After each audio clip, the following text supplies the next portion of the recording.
Let's talk about the toxic cesspool that is also one of the most innovative, world-changing organizations, and that is OpenAI.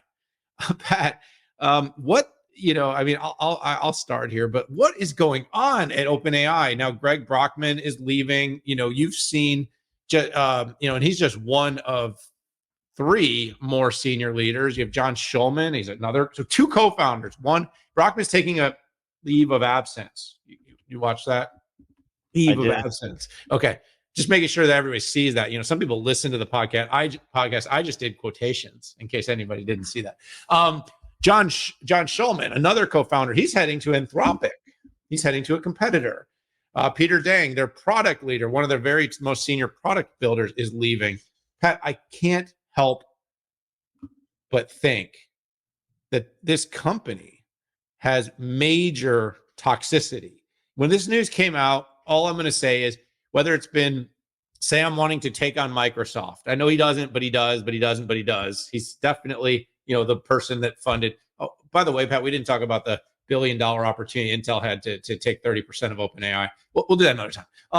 So it was, remember the coup that took place, the supposed coup, and like everybody got really defensive of Sam because he's the genius, the founder. But you start to kind of wonder as you've seen this trickle out the door of all, and by the way, this is like the third wave of sort of very influential people that have come and gone from here. You're seeing Microsoft sort of taking a more defensive posture, naming OpenAI as a competitor, despite the fact they basically are the largest investor and own almost half the company. I just think there's something going on inside. And of course, they're not going to tell us what this is. But, it seems to me that Sam has a very interesting approach that scares the crap out of people. The board that wanted to put him out. I don't know if this is AGI related. They're getting closer, and it's a concern about how he might put it to use. I don't know if it's his desire to take on the entire chip industry and take out NVIDIA and fab all the world's chips and manufacture them. I don't know if it's just, some sort of other tyrannical leadership style that is not being well communicated. Pat, we had the recent thing about all the people's deals, all their stock deals being messed with, and the company trying to the company trying to change terms on the deals. There was a whole shenanigan with that. But Pat, look, this is all speculation here, but something inside that company is sick. There's something going on inside of this company to have the coolest technology on the planet, just absolute breakthrough stuff. But whether it's the stealing of data, that whole interview that their CTO did where, she notably couldn't answer on camera, but absolutely got bedazzled on camera, whether it's been this coming and going of its leaders, whether it's been the outing of of him as the CEO, whether it's been these stock deals that got messed with and people's disclosures that they couldn't talk and the gag orders. What is going on inside this company? I don't know, Pat, but it's ill. It's ill. It's I don't know, and I don't know if I care, and I don't like topics like this. Come on. Was this all my fault? I didn't even put it on the list. I didn't even put it on the list. You picked it. Here's where we're at. I mean, I feel like the open source competitors are getting close enough to OpenAI capability for it to be a gigantic threat, right? And thanks for flashing that. Now I'll really distract you. I distract you. But I think it could also be that everybody knows what's going on inside, and they look at the competitive threat, and OpenAI is closed. It is a closed model, and this could be the beginning of the end potentially for OpenAI if there's a brain drain, because that's all I care about. I care about architects and I care about developers. It has been a long time since that gigantic 4.0 and multimodal came out. I was mistaken to think that they had gotten those actually out and made it usable. Is that thing ever coming out? Could be an execution issue. This stuff just doesn't work like they showed it.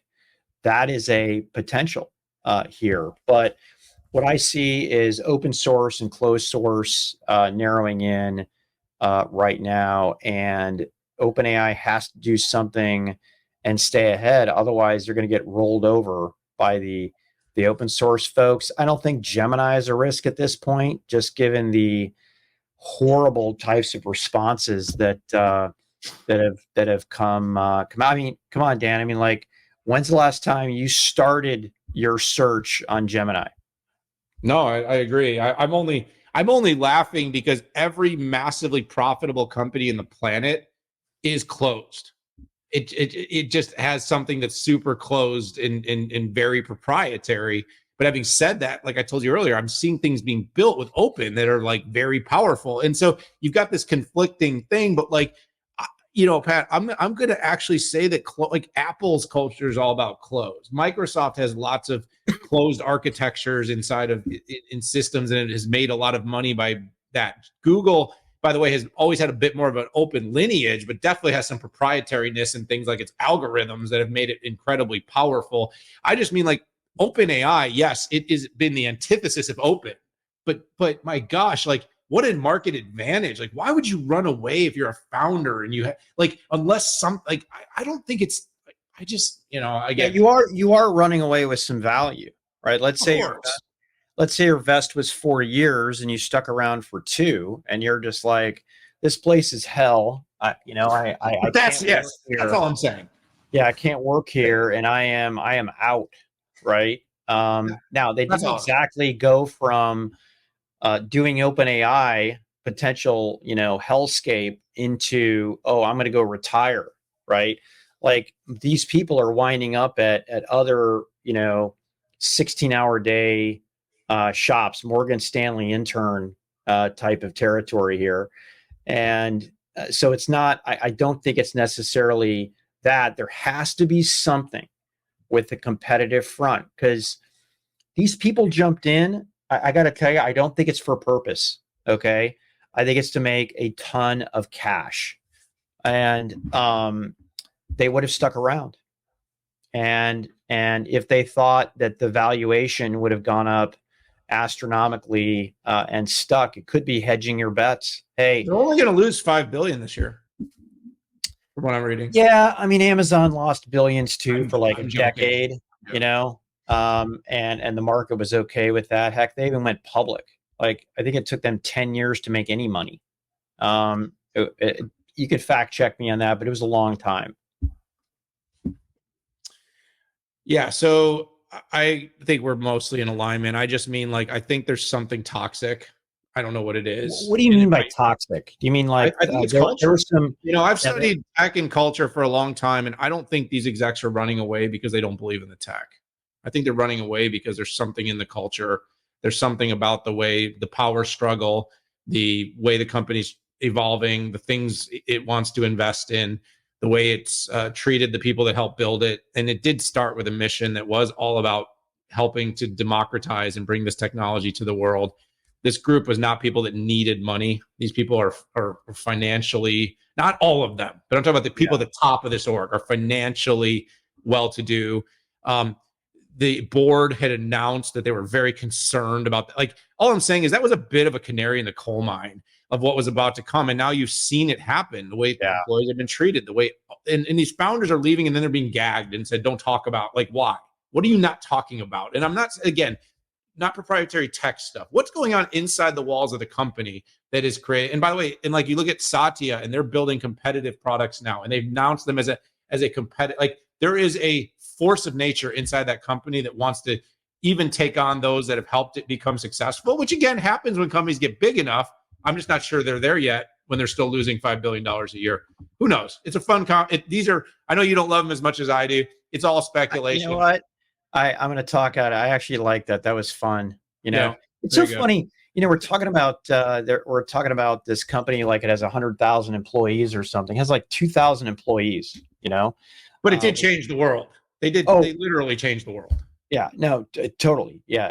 They did. And by the way, the first smartphone was not Apple, right? The first PC was not HP. right? I mean, it just, by the way, first PC was not Apple either. And historically, if you go look back, the people who started something did not own it. I mean, the first search engine was Alta Vista. I worked for them. Nobody even knows what Alta Vista is. It's the name of a beer at this point. I mean, we started that. Market, and it was DEC, it was DARPA, but history shows the first person who comes out with tech something is rarely the one that ends up leading it in the end. Zilog was the first PC processor, not Intel, right? So, anyways, there is a Just read the trail. history of ARM. Read the history of Acorn and Yeah. that all. All I'm saying is all these histories are fascinating. And by the way, Pat, you read history. I read history.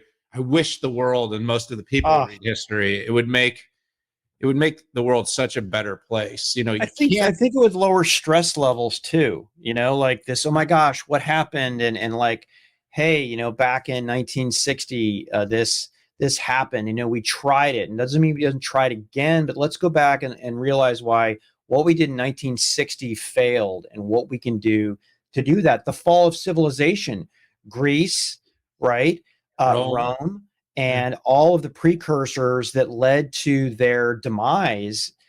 Look at Western Europe and just how amazing and the growth there, and now economically they're not a third world country, third world region, but they're second world. They've fallen behind.